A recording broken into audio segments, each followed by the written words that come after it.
দর্শক, সবচেয়ে বড় খবর হচ্ছে এই মুহূর্তে বাংলাদেশে যে শরীফ ওসমান হাদির দুই খুনি ফয়সাল করিম মাসুদ এবং আলমগীর শেখ ধরা পড়েছে ভারতের কলকাতার স্পেশাল পুলিশ টিমের হাতে। এবং গত বছরের 12ই ডিসেম্বর এই শরীফ ওসমান হাদিকে হত্যা করার পর আধা ঘন্টার ভিতরেই জানা যায় যে তার হত্যাকারী তার নির্বাচনী টিমের এই দুই সদস্য। তারপর এদেরকে ধরা যায়নি, তারা ভারতে পালিয়ে গিয়েছে। এবং ইউনূস সরকার একাধিকবার ভারতকে বলেছিল যে এই খুনিরা কিন্তু পালিয়ে আছে ভারতে, কিন্তু ভারত সরকার অস্বীকার করেছিল।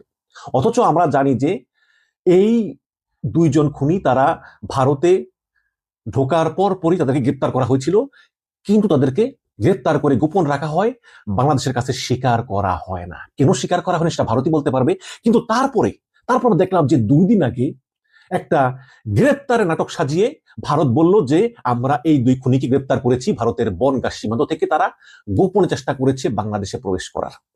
এবং আপনারা জানেন যে শরীফ ওসমান হাদি 17ই ডিসেম্বর তিনি সিঙ্গাপুরের জেনারেল হাসপাতালে মারা যাওয়ার পরে বাংলাদেশে একটা ব্যাপক ধ্বংসযজ্ঞ চলে। প্রথম আলো, ডেইলি স্টার, ছায়ানট, উদীচীর উপর হামলা হয়, নির্বাচন পিছানো ষড়যন্ত্র পর্যন্ত হয়। কিন্তু সেটা সফল হয়নি, কারণ বিএনপি বলেছে আমরা নির্বাচন চাই, কারণ বিএনপি জানতো এই নির্বাচন হলে বিএনপি ক্ষমতায় আসবে। যাই হোক, ইউনূস সরকারের আমলে ইউনূস সরকার ভারত থেকে কোনো সহযোগিতা পায়নি এবং ভারত স্বীকারও করেনি যে এই দুই খুনি আসলে ভারতে গ্রেপ্তার আছে। কিন্তু ইউনূস সরকার চলে যাওয়ার পরে বিএনপি সরকার আসলে বিএনপি সরকার গত 22 ফেব্রুয়ারি ডিজিএফআই এর চিফ হিসাবে নিয়োগ দেয় মেজর জেনারেল কায়সার রশিদ চৌধুরীকে। তো এই ডিজিএফআই এর মহাপরিচালক হিসাবে নিয়োগ পেয়ে মেজর জেনারেল কায়সার রশিদ চৌধুরী তিনি ভারতে উড়ে গিয়ে সেখানে বৈঠক করেন ভারতের গোয়েন্দা সংস্থা রয়ের প্রধান পরাগ জৈনের সঙ্গে। এবং সেই বৈঠকের পরই ভারতীয় পুলিশ ঘোষণা দেয় যে এই দুই হত্যাকারী তাদের কাছেই আটক রয়েছে এবং অলরেডি বাংলাদেশ সরকার এই দুই হত্যাকারীকে ফেরত আনার জন্য কনসুলার অ্যাক্সেস চেয়েছে।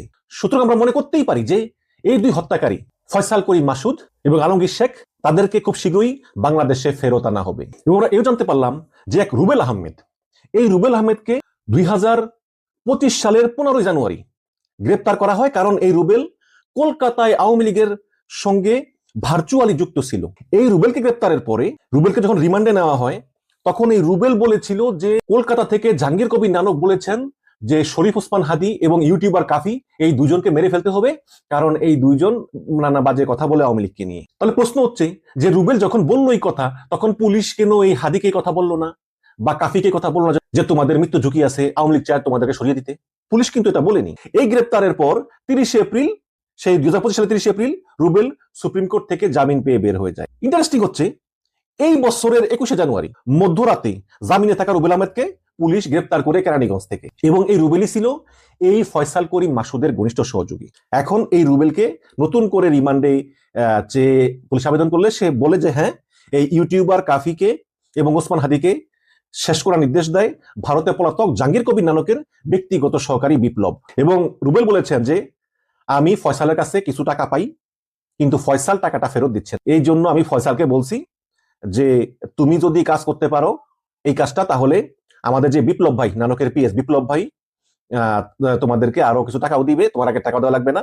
এটা হচ্ছে হাদিকে দুনিয়া থেকে সরিয়ে দেওয়া। এইসব কিন্তু জবানবন্দিতে রুবেল বিস্তারিত উল্লেখ করেছে। এখন এই রুবেল আসলে কাদের মাধ্যমে কাজ করছিল, কাদের থেকে নির্দেশ পেয়েছিল, সেখানে কি জাহাঙ্গীর কবির নানক জড়িত নাকি বা তার পিএস জড়িত নাকি সেখানে আরো রাগবল আছে, এইসব আসলে তদন্তে বের হয়ে আসবে বলে আমার ধারণা। এবং আমি আহ্বান জানাই বিএনপি সরকারের কাছে যে এই বহুল আলোচিত ওসমান হাদি হত্যাকাণ্ডের যে রহস্য সেটা সম্পূর্ণভাবে উন্মোচন করে জনগণের সামনে প্রকাশ করতেই হবে, এর কোনো বিকল্প নেই।